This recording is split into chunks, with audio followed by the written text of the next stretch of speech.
Hello, everyone. My name is Anton. This is Privacy Chronicles podcast.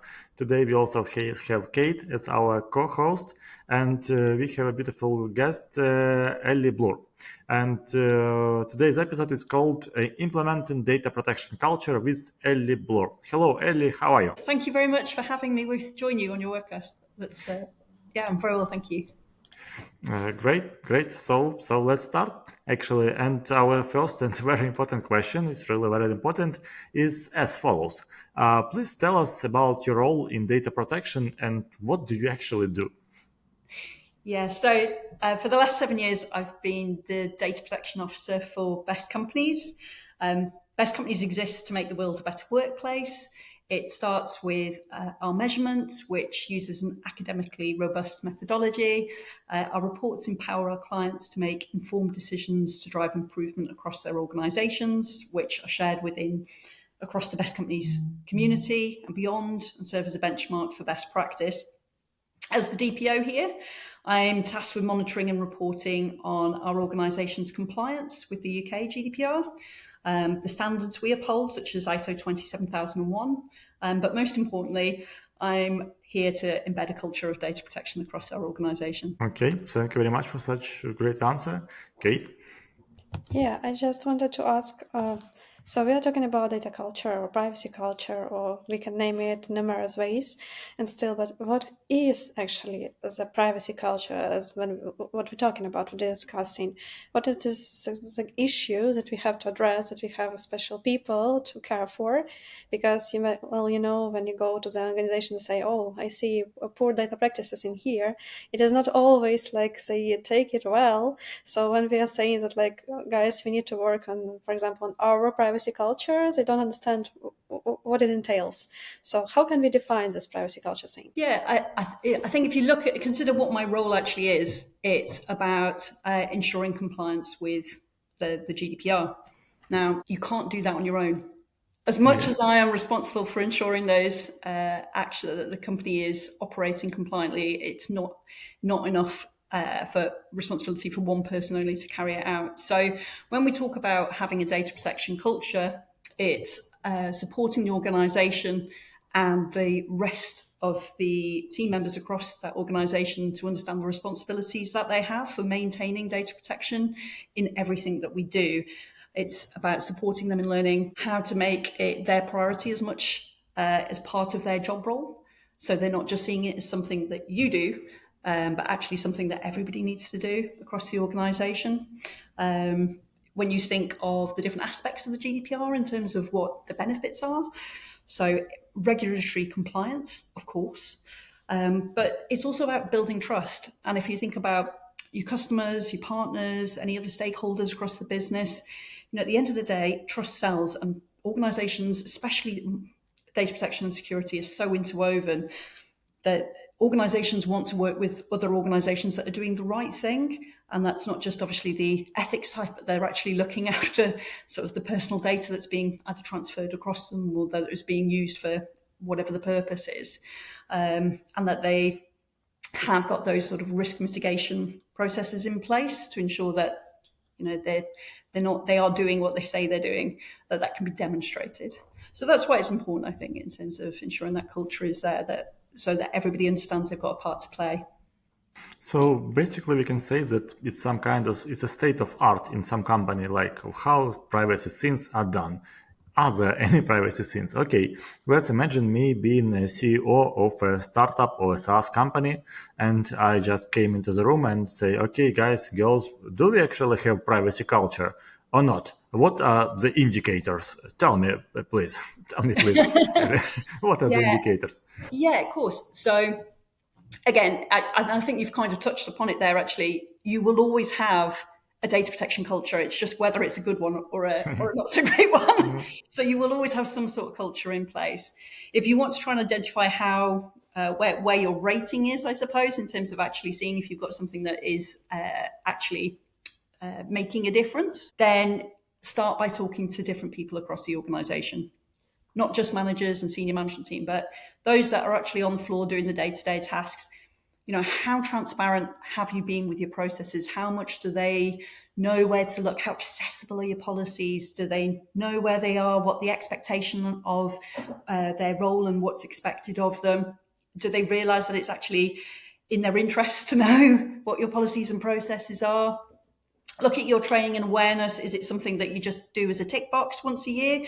Or are you actually at a stage where you have matured your framework and you're actually involving those teams to receive individualized, customized training depending on what their job role function is or what their wider department is? Do you have that leadership commitment? Are you able to feed your leadership the stories that they need in order to be able to support the program that you're trying to implement? What audits and assessments are being carried out? And as much as, depending on the size of the organisation, you might have a risk team or a wider compliance team. But actually, in terms of audits, sometimes it's about eating your own dog food, as you sometimes say. Put the emphasis on the managers to actually audit their own teams and their own departments, so they're not getting those surprises. Have them checking, are the processes being followed? Are spreadsheets being password protected? Are they all being stored in the correct places?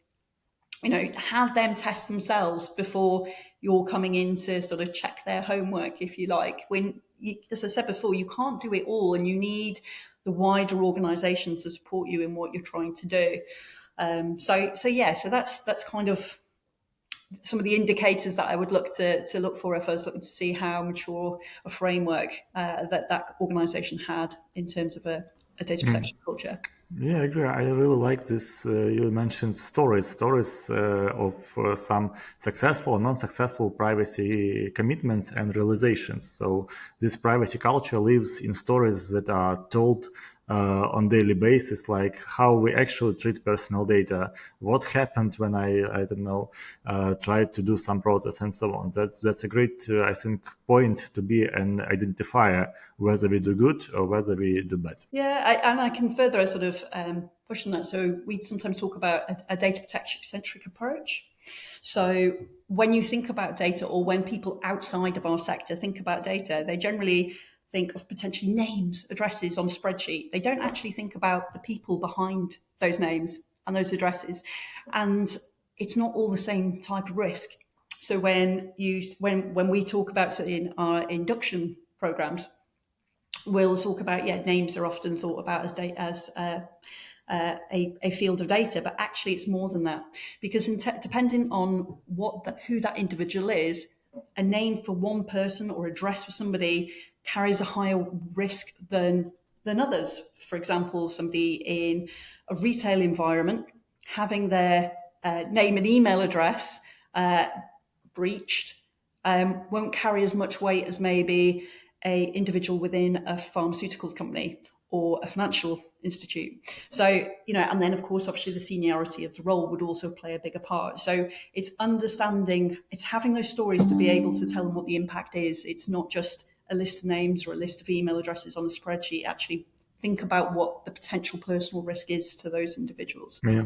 But still, when we are talking about data protection and privacy culture and in general, there's always this question, because, well, when you think about data, in particular, you're thinking about costs and benefits. Like, if we will analyze this, we will have these results, or we can predict our financial results at the end of the year, for example, or the retention period of our clients, and so on. So it usually we talk about data in terms of money or some benefit, for example, for the organization in general, or if a governmental authority, for example, and they want to share some data with the world, we're talking about some social benefit, for example, in general, like at large. But still, are there any benefits when we're talking about privacy culture that we need to install one in our organization still? What benefits will it bring? Because like the first questions that any management board will ask you, because you will come in with all these great ideas, and we understand that, well, personally they are great, but there is always this question that how we will pay for it, what will it bring to us in return. So benefits, let's talk about a little bit of benefits. Yeah, so I think sort of when you think back to the first question you asked, trust is paramount, more so than ever. So providing customer confidence and brand reputation in terms of getting it right is, and even really normal cooperation between people, because if teams see that you use your personal data, like of our customers, responsibly, they are more likely to trust you, treat their work as well with respect as well. Yeah, absolutely. Trust is paramount to everything that we do, but it also, if you're doing it right, it leads to operational efficiency. So if you want to talk to the board about organizational health, talking about ensuring that the operational efficiency in terms of your team are confident in what they are doing, they're only having to do it once, they're not making the mistakes by not following the correct processes and either taking a longer way of doing things or trying to make their own processes up because they're not clear they want to do the right thing, but they're not clear in what the process is. So they start putting in their own little mitigations in terms of what they think they should be doing. Confidence leads to a boost in morale and engagement across the organisation generally. When employees feel empowered that they are able to do the right thing, then they are more productive. So you have that element of, as well as a competitive advantage as well when you are getting aspects right and when you are being really transparent and ensuring accessibility to how you do things to be able to demonstrate it. So, for example, here at Best Companies, we have a trust centre that's publicly accessible on our website. So at the point that anybody is thinking of working with us or is looking to even look to see how do they do it, let's have a look. They can go on our trust centre and they can have a look at what it is that we actually do, what mitigations we've got in place, what standards we've reached, and really sort of explain our processes in terms of what we do. Because the more open and transparent you are in terms of what it is that you're trying to do, the more ability it gives the other organisations the chance to trust you.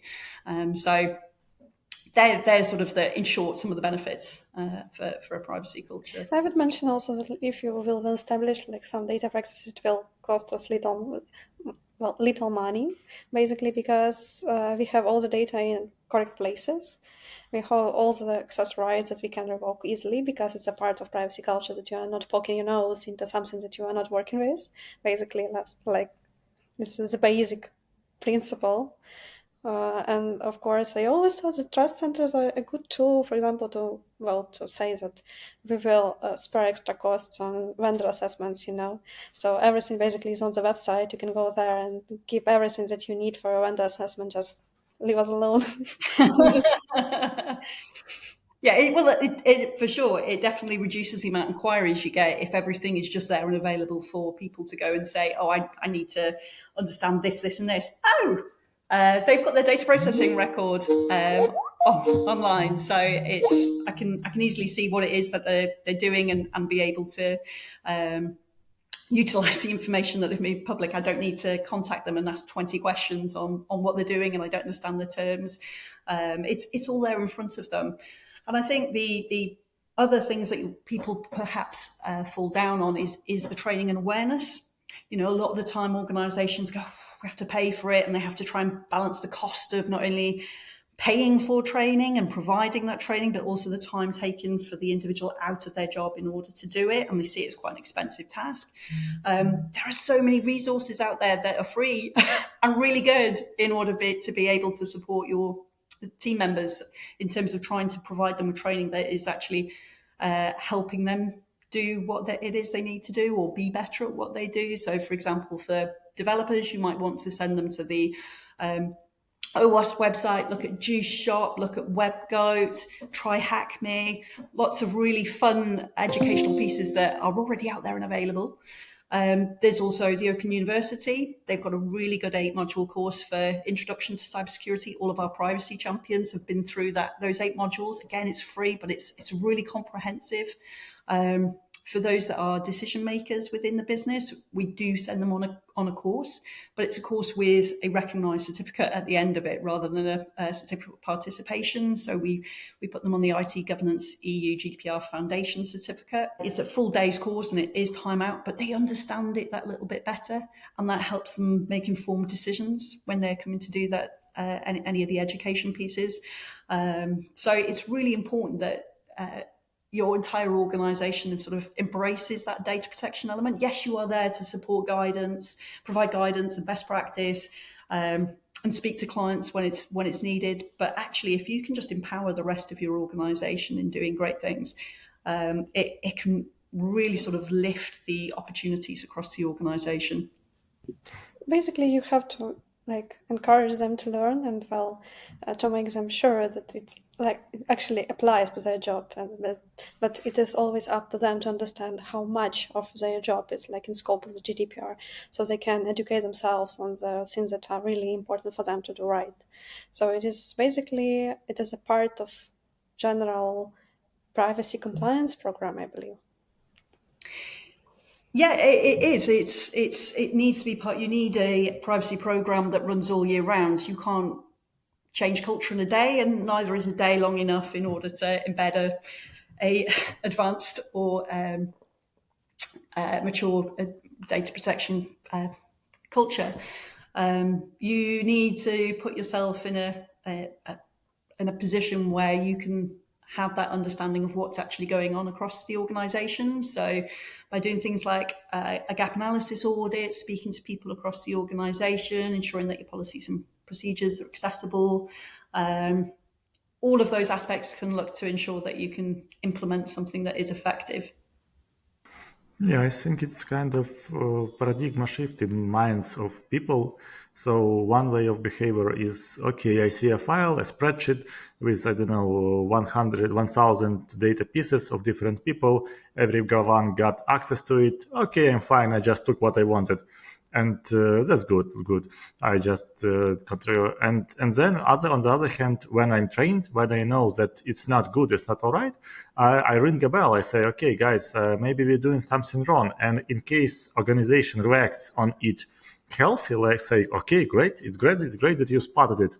It just it may encourage people to do it, to repeat it, and so on. So I think it's a great shift of paradigm that can be reached through such training, and of course it benefits for the end users because there's less chance that their data shall be leaked.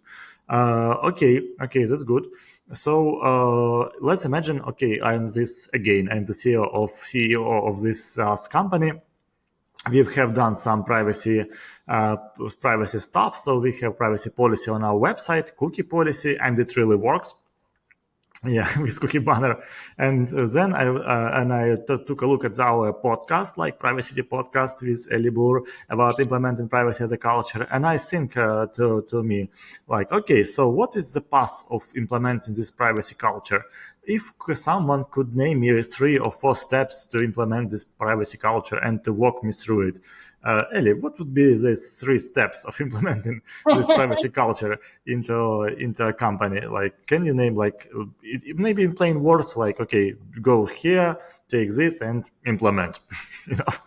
Yeah, so I mean, there is no straightforward. There's loads of resources about in terms of trying to find things in order to support you on your journey. I mean, certainly within the UK, you've got the Information Commissioner's Office. They've got a wealth of documentation and knowledge in terms of what it is that you need to be doing. But actually, in terms of the actual culture itself, it does take time. I've been here 7 years. It's something that you have to keep maintaining, keep switching it out, finding new ways to tell those stories, to engage with individuals, to help them understand that actually by working with you, they're actually shifting. It helps them with their own priorities, and they having to do things once and not getting things wrong, or having to spend time on something else because there's been an incident, a security incident or something like that, which takes time away from their own job.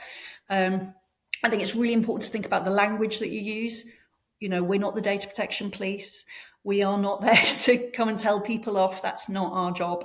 We're there to support the organisation. I had an individual not so long ago who had moved on for our business. They messaged me to say that they'd obviously, I knew they'd left the business and they'd got the new job, but they messaged me to thank me that the knowledge that they had gained just through being more aware of data protection and the rules around it had actually led them to getting the job that they got within so they're nothing to do with data protection or compliance. They were going into a developer field, but having that basic knowledge in terms of sort of privacy by design and default, thinking about data protection, understanding the trust aspects in terms of customer confidence, and sort of having the right idea of in sort of not just looking to do the right thing for themselves, but how it benefits the organization.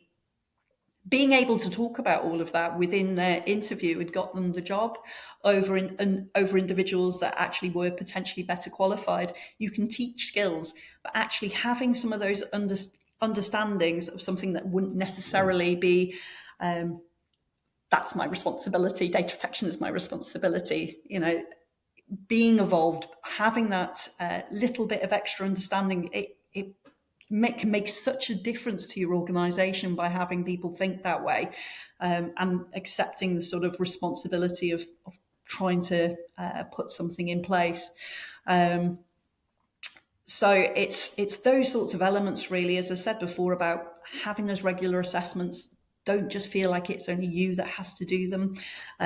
Put it forward so that other people can look for the errors or the mistakes or things not quite working. So if a manager finds things wrong in their folder, it's a lot easier for them to have the conversation with their team and go, look, what's not working? Why are we not able to follow this process? Why is it a lack of resource? Is there something? Is it not documented correctly? Is it too long a process? They can have those conversations then and look to work with your compliance or data protection team to improve them and enhance them. Do we need to look at technology and look at different ways of doing it? Because technology does not solve all everything.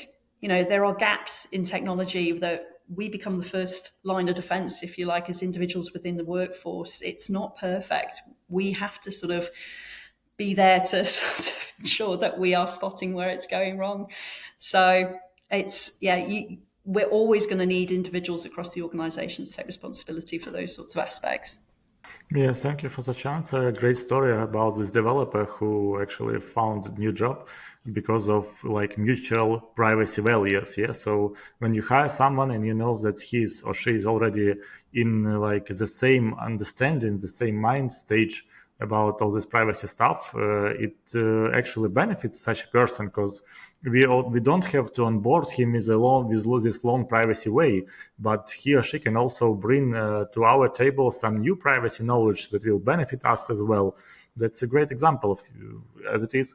Yeah, thanks. But still, Anton, it's not like they always see it as an example advantage.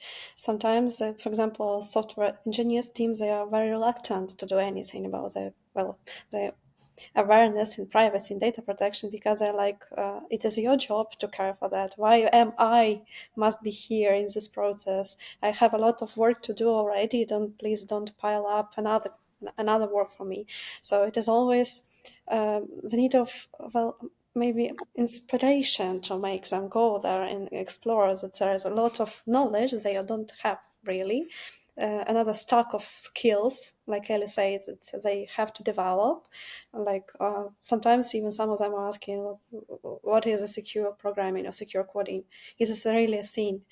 So sometimes it's like a privacy lawyer has to inspire them somehow. So Ellie, from your experience, how can you make these people go sit and listen to the GDPR training or read a piece about the GDPR or privacy in general? How can you motivate them to do that?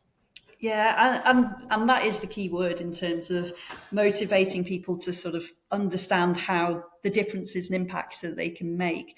So you really need to create a supportive environment that people can be honest and that they can come forward to you. We've not, certainly for my own job title, it is not the most friendliest of titles. Data protection officer doesn't sort of invoke you into going to have a conversation with someone. So I meet every single person within the organisation when they start. I introduce myself as Ellie. I don't get bogged down by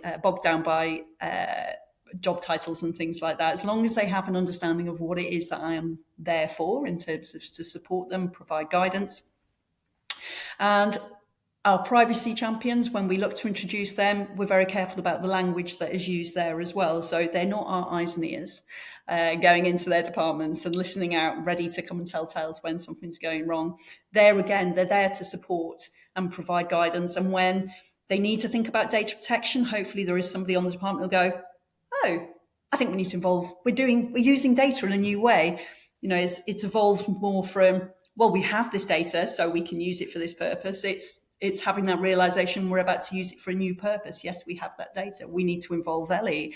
We need to look at writing a data protection impact assessment. let's have a go. Let's put it out. This is set out what it is that we want to do. Having them realize actually by getting it right first time and not trying to double back, there's a lot of aspects in terms of, I hear it in some of the other industries in terms it's better to beg for forgiveness than gain consent. And I think if people are scared to ask in the first place, ask those questions, let's get it right first time, then it causes so many more problems in the future. So when people do make that effort, it's really important that you acknowledge that, yes, well done, you've thought about it. That's great. Let me help you in terms of ensuring that you are doing what's necessary in order to meet with our commitments. And I think the other thing that we need to be aware of really is not to see people as a threat. So when people are coming in, or if they've learned something extra, they are, there's a syndrome called tall poppy syndrome, and it's when you see people who are growing or doing really well, that people can have this ability to come in and sort of chop them down and stop them from growing. Organizations are all for empowering individuals. You've probably heard of growth mindset and things like this. So allowing that growth to continue and allowing it to be infectious so that other people can see other people grow and go, I want to do that too. How do I move forward? How do I gain that knowledge? Supporting everybody to be their best selves is so important. So in terms of motivation, trying to allow people to see the benefits, how it ties in with their priorities, how it benefits them personally, and not just for themselves, but they can take information that they can share with their parents, with their siblings, that's, giving them the stories in order to be able to help everybody. It helps lift an industry. It really does. So talk to people. I suppose that's probably the biggest way of motivating people, is talk to them, understand their concerns, what their problems are, how can you support them, and then they will support you. So you must have this balance between friendliness and, well, starts with fines. Very carefully weighted, That's it. It's just having, it's okay to say no. I think that's the important aspect. You can be, a friend is somebody who can tell you the truth. So you don't need to be saying yes to everything. And, there is those "it depends" words that you hear so often in our sector. But actually, if you want to give honest and transparent advice and you want people to trust you, you need to be able to say when something's not right or something needs to be changed. And that's, one of our key pieces of skills in our job role. I think it's being able to provide balance. It's not to sort of, you'll have noticed throughout the whole thing, I've not once said anything about penalties or fines or anything like that. We're not trying to scare people into doing the right thing, because actually long-term that doesn't support behavioural change, which is what we want. You need to help people in terms of being able to do the right thing because they want to do the right thing. And I think most people do care about the job they do. They want to do a good job. They want to be seen to be doing a good job. So we just need to recognise and support that, really. So just to gaslight them, if you don't do this, you are a bad professional, Yeah,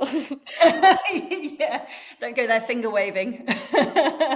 Yeah, I think that nowadays when we talked about engineers a bit, and I thought about this all LLMs and models and AI like boom today, and we have like new professions, like occupations like machine learning engineers, data architects, and their job is also to know and understand the data, and in their jobs the impact of data protection is rather bigger, maybe sometimes than engineering. I don't know.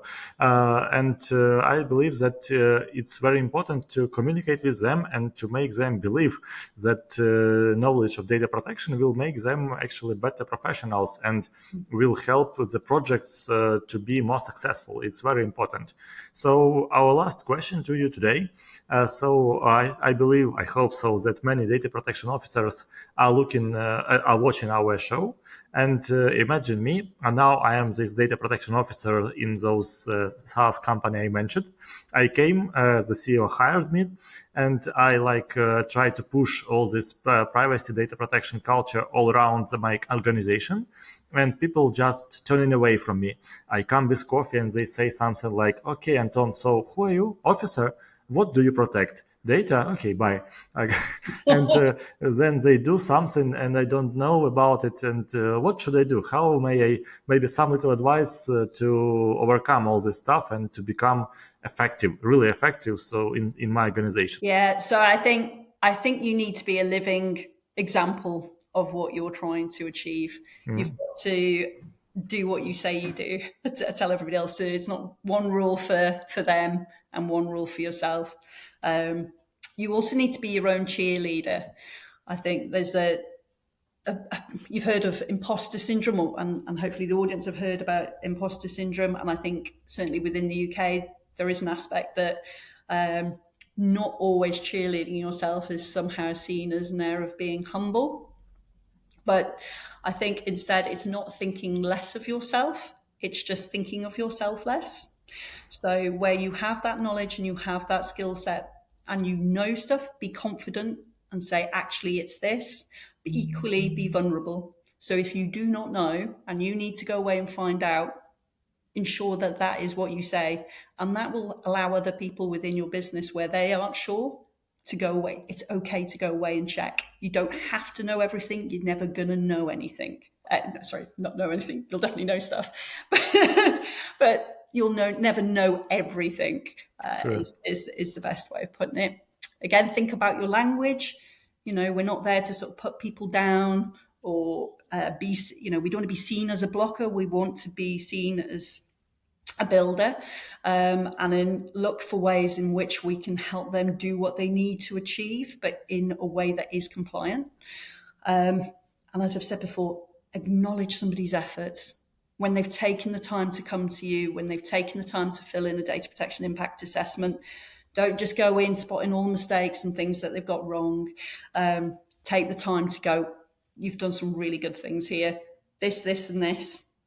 These are definitely the things we can look to expand on, or we can look to work on, or if you thought about these, or if you discussed these aspects in department, look to be really take a positive approach to what it is that they're trying to do. Don't see them as a threat. Look to educate and empower your teams, and look to integrate data protection business processes with privacy by design and default. And then I think you're having a good way then of pushing data protection as a culture into your organization. Yeah, thank you. I think it's a great advice of being vulnerable. So, like, it's great to say, yeah, really, that I don't know this, because someone can ask, okay, we are expanding our business to a country. You don't know even the name of this country. What about data protection there? Oh, well, it depends. Yeah, so for sure There you you go. can You say see our that. favourite two words. It depends. But For yeah, sure, it's okay to say something like that. Yeah. yeah, no, absolutely. If you don't know, it's okay to say you don't know. Nobody expects you to actually know everything about everything.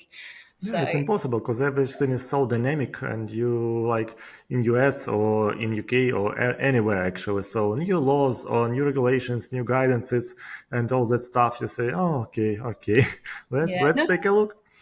the landscape changes all the time, especially in data protection. There's new legislation coming out all the time. There are differences.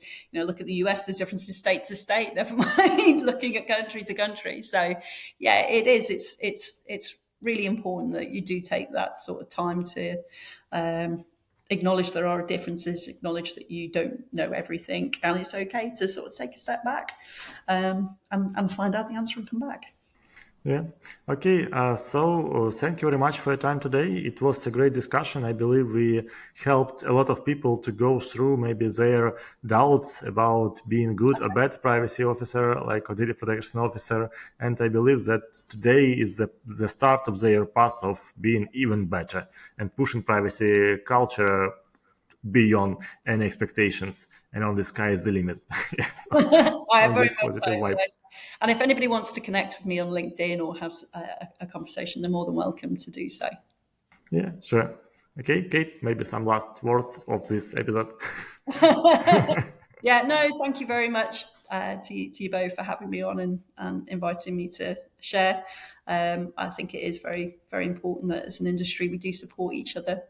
We're usually only one person in an organisation or part of a very small team, so it's really important that we all know that we are here to help each other out and sort of have that community spirit. Thank you. It is important to reach out outside of your organization just to understand how things are going for others. So to exchange some ideas, for example, to get a broader scope and overview of everything that is going on in this landscape, because everything changes so quickly. Like today, our data scientists use this tool, and tomorrow it will be absolutely another one. So sometimes you are just behind your schedule, not because you are a bad specialist, but because they failed to notify you that they changed essentially half of their database, basically, for example. So it happened just overnight, you know. It's really important to not be scared to get involved and to ask those questions. Don't assume that they know everything about their job either. You are perfectly entitled to ask great questions. Just think about the question that you're going to ask, and are you delivering it in a way that doesn't seem to be a bit blunt or direct. But it is okay to ask questions. You know, you are allowed professional curiosity. So I would, yeah, go down that line. Help So people before the they get. most important question of this podcast episode, like don't forget to ask people how they are doing. Yeah, absolutely. Ask people if they're okay and how they're getting on. Don't allow them to just sit there getting stressed over something. It's one of the best parts, I think, of our role is that we do get to know so many people across our organisation, and we are there to potentially support them. And if there is a security incident or something's gone wrong, that we are that sort of support network that they can go to. We're not seen as a scary person in a corner that they're going to have to go and fess up to. We're there to help for sure. Yeah, sure.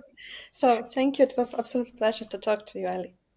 Thank you very much. Thanks Yeah, for having me. thanks. Yeah. Bye.